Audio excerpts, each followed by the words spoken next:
নতুন নতুন ভিডিও পেতে সাবস্ক্রাইব করুন এসএনএস বাংলা অ্যানিমেশন চ্যানেল।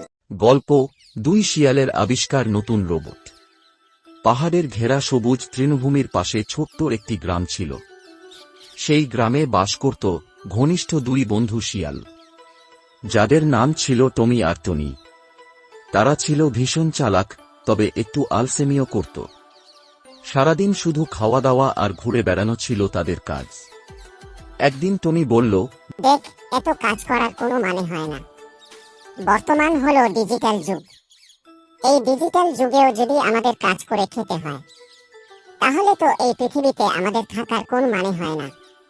যদি এমন কিছু বানানো যেত যা আমাদের বদলে সব কাজ করে দিত। তখন টনি উত্তেজিত হয়ে বলল, চল একটা রোবট বানাই।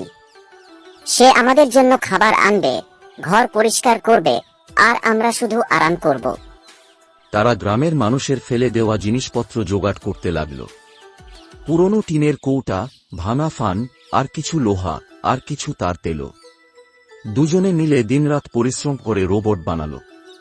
রোবট তৈরি হওয়ার পর টমি গর্ব করে বলল, এবার দেখ আমাদের রোবট কি করে। টনি সুইচ অন করল। রোবট বলল,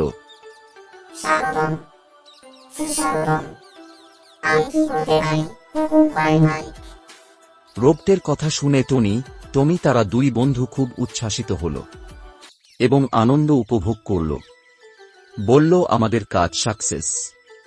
টমি বলল, রোবট তুমি আমাদের জন্য আম নিয়ে আসো। রোবট বলল, বলে দৌড়ে গেল। কিছুক্ষণ পর সে ফিরে এলো, কিন্তু সঙ্গে নিয়ে এলো গ্রামের মোডলের বাগানের সব আম। টনি আতঙ্কিত হয়ে বলল, এ তো মুশকিল, এবার মোডল যদি আমাদের ধরে। তাই টনি আম ফেরত দিতে গেল। এতক্ষণে মোডল চিৎকার করতে করতে এলো, বলল, আমার বাগানের আম কে নিয়েছে? কার এত বড় সাহস আমার বাগানের আম কে নিয়েছে? টমিতনি ভয়ে কাঁপতে কাঁপতে বলল, আমাদের রোবট ভুল করে এটা করেছে। মোডল বলল, তোমাদের রোবট যদি এভাবে কাজ করে, তাহলে ওকে থামাও। কে বলছে তোমাদের এমন রোবট আবিষ্কার করতে? তখন টমি সুইচ বন্ধ করার চেষ্টা করল, কিন্তু রোবট থামার বদলে আরো বেগে দৌড়াতে লাগল। এবার সে গ্রামের হাঁস মুরগি তাড়াতে লাগল।